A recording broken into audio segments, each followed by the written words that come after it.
I own a roofing company down in Melbourne. My life is absolute murder backbreaking physical labour on scorching corrugated iron roofs in 40-degree heat. But I never once whinged about it, because my wife Emma and I had a massive goal. I grew up in the shadows of the old industrial suburbs, where childhood ended way too fast.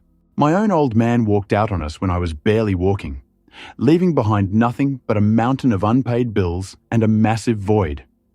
Mum worked 2 jobs just to put food on the table, and the look of pure exhaustion in her eyes is permanently burned into my memory. It was right then, as a young bloke, that I swore to myself I'd never repeat my father's mistakes. I wanted to build a real, rock-solid family and be that brick wall for my future kids that I never had growing up. To drag myself out of poverty, I dropped out of high school and got an apprenticeship on a building site. I lugged heavy sheets of colorbond, burned my hands on searing hot metal, and swallowed building dust from dawn till dusk.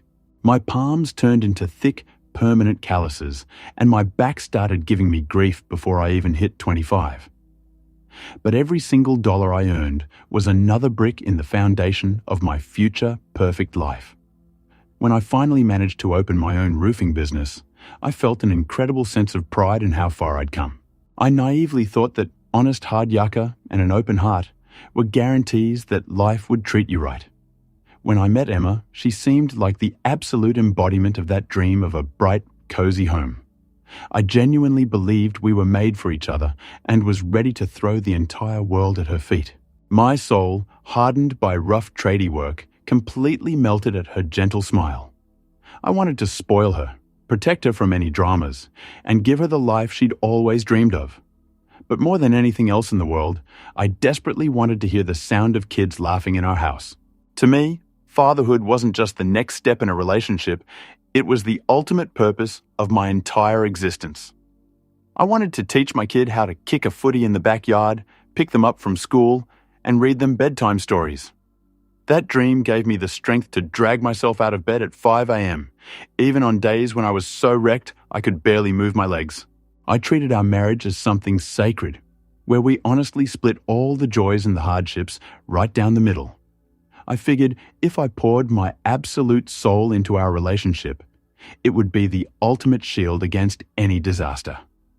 In my simple view of life, betrayal was unthinkable, especially from the woman I trusted more than myself. I was absolutely certain we were building an unbreakable fortress together, with zero room for lies or hidden agendas. My love for my wife was as solid and straight as the steel beams I installed on site. And it was exactly this unconditional faith and my desperate desire to be a good dad that made me completely vulnerable. We had been trying desperately to have a baby, but after a series of tests, she tearfully told me the problem was me. Supposedly, I had almost zero chance of becoming a father naturally.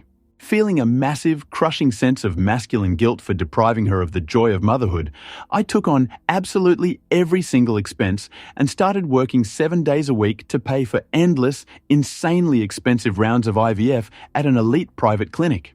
When she showed me a positive pregnancy test a few months ago, crying tears of joy, I bawled my eyes out like a little kid, honestly believing that all my financial and physical sacrifices had finally paid off and I was actually going to be a dad. Emma threw herself headfirst into prepping for a massive gender reveal party, buying up wildly expensive decorations and inviting nearly 100 guests. We were sitting in the kitchen one evening, and she was excitedly showing me sketches of a huge photo wall covered in designer balloons. "Babe, Julian found us an absolutely amazing florist. It's only going to cost a couple of grand," she chirped happily, gently rubbing her growing bump. "Aren't we already blowing way past the budget, doll?" I asked carefully, trying to hide my exhaustion after a brutal shift. "The IVF cost us an absolute fortune. We really need to hit the brakes on the spending a bit." I tried to appeal to her common sense. "You always said you wouldn't spare a single cent for our miracle firstborn." Emma pouted childishly, looking at me with obvious reproach. "Of course, sweetheart, I'll pay for it all. I just tweaked my back pretty bad lifting a heavy beam on the roof today." I found myself guiltily justifying myself to her. A week before the party, I pulled my back so badly on site that I logged into our joint private health insurance portal to claim a rebate for a physio session. I'm afraid I'm going to have to take a couple of days of unpaid leave to go see the doc, I added, sinking heavily into a chair. Ugh, just please don't fall apart on me right now. We still have so much stuff to buy before the weekend, she snapped irritably, not even bothering to ask how I was feeling. I'll just quickly lodge this claim for the chiropractor while you pick out the cake, I said, flipping open my laptop. Just don't go digging through my medical folders in the study. It's an absolute mess in there. My wife suddenly yelled from the next room in a sharp, panicky tone. I only need the digital receipts on the portal, don't stress, I yelled back, a bit surprised by her sudden, unprovoked aggression. My brain, exhausted by the physical pain, didn't immediately register the suspicious fear in her voice. Scrolling through our claims history, I accidentally noticed a bizarre and terrifying detail. For the last 9 months, there wasn't a single invoice from the fertility clinic. Instead, there were standard visits to a regular obstetrician that had started way before our successful round of IVF. I refreshed the page a few times, assuming the system just hadn't processed our astronomical artificial insemination expenses yet.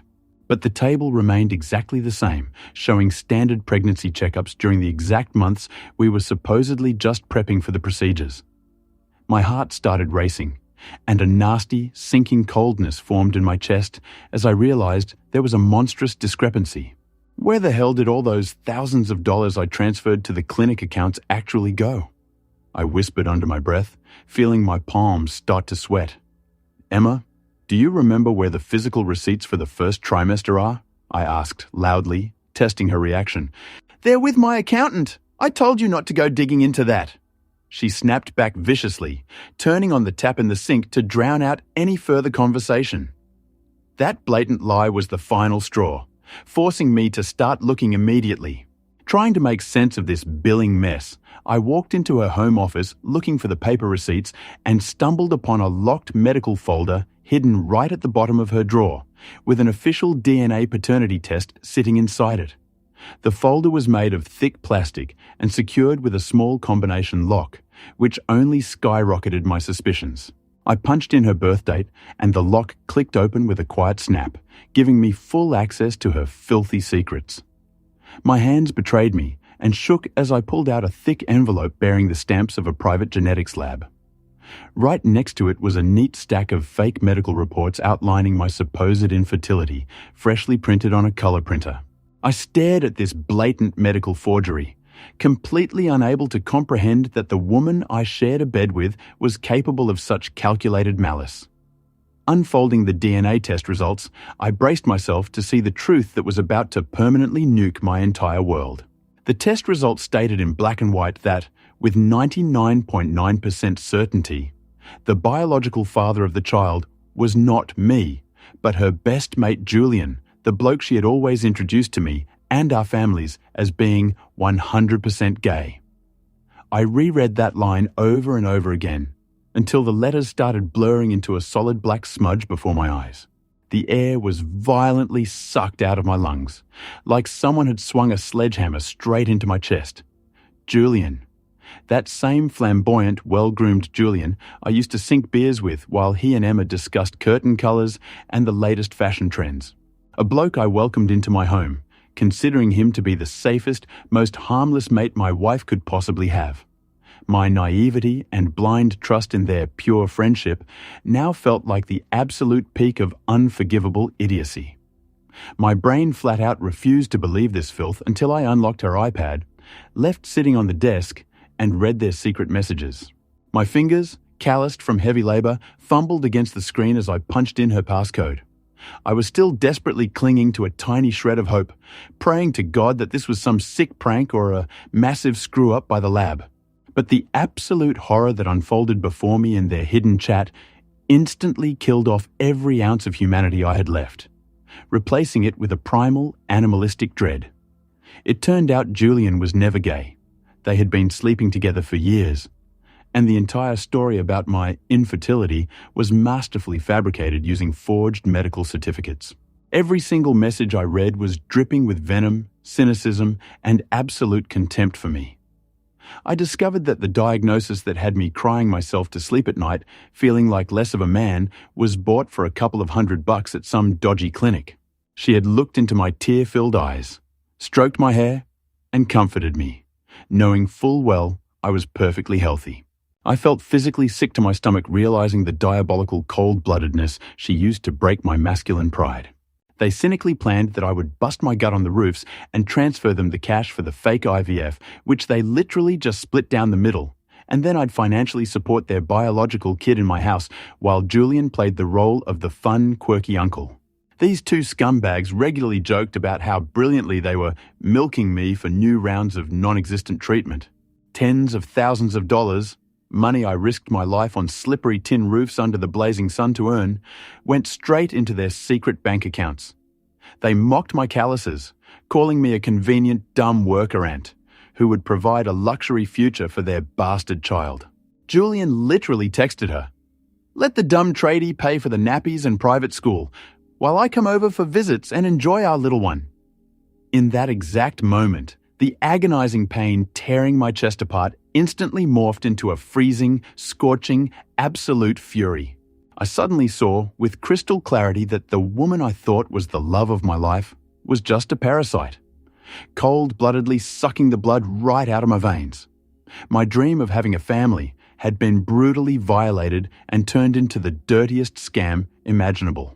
I felt absolutely nothing for her anymore except pure revulsion and a burning desire to wipe that smug smirk permanently off her face. Instead of trashing the house in a blind rage, I made copies of every single document, message thread, and bank transfer, cold-bloodedly contacted my solicitor, and drafted my own personal script for her little party.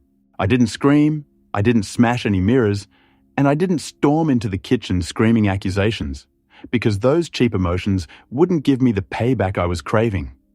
I pulled myself together, transforming into a ruthless mechanism of justice. With ice-cold composure, I forwarded every photo, every receipt, and every screenshot to my hidden email address. I took photos of the fake medical certificates and the DNA test results, carefully tucking the originals back into the safe like absolutely nothing had happened. That very evening, I met with one of the most aggressive divorce lawyers in the city, who was absolutely floored by the sheer scale of their fraud. We quickly drew up the paperwork, guaranteeing I wouldn't bear a single ounce of financial or legal responsibility for this bloke's kid. Walking out of the lawyer's office, I smiled the dark, terrifying smile of a man who has absolutely nothing left to lose. She wanted to put on a massive, spectacular gender reveal show in front of all our relatives so badly. And I was more than ready to give her that party, only this time I was the head director of the show. On the day of the party, our backyard was lavishly decorated with hundreds of pink and blue balloons, and the air was thick with the smell of a pricey BBQ. Strutting proudly among the laughing guests was Julian, dressed in a stylish tailored suit, affectionately wrapping his arm around Emma's shoulders, playing the role of the devoted gay best mate. He kept rubbing her belly and dramatically wiping away fake tears of joy, soaking up the compliments from her completely oblivious relatives. I stood off to the side, gripping a stack of printed documents in my jacket pocket, watching this cynical circus play out with cold disgust. My father-in-law walked up to me, shook my hand firmly, and with tears in his eyes, genuinely thanked me for never giving up and paying for this IVF miracle. It took a monumental amount of effort to offer him a polite smile in return and not spill the filthy truth right then and there. When the highly anticipated moment finally arrived, popping the giant black balloon to reveal the baby's gender, the guests cheered loudly and whipped out their phones. I confidently walked to the center of the lawn, grabbed the microphone, and asked the excited crowd for a minute of absolute silence. "This baby is a massive surprise indeed, but I've got something a little more interesting for you all today than the color of some confetti," I announced, staring dead into my wife's eyes. Instead of popping the balloon, I pulled the copies of the DNA test out of my pocket and handed them directly to Emma's parents and my own relatives. While they were opening the envelopes in total confusion, I raised the mic and, with absolute ice-cold composure, read her texts with Julian out loud for the whole yard to hear. I quoted every single message about how brilliantly they were milking this dumb roofer and splitting my cash for the fake treatments. All the blood drained from Emma's face so fast it looked like she'd seen a ghost, and her fake, beaming smile twisted into a mask of pure, animalistic terror. Under the deafening graveyard silence and the shocked gasps of the guests who were finally realizing what was happening, I walked up to her and shoved a thick folder into her chest.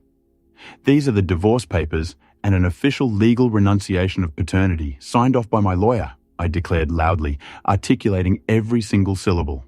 I then turned to a paralyzed Julian, whose friendly gay best mate mask had just shattered into a million pieces in front of 50 people.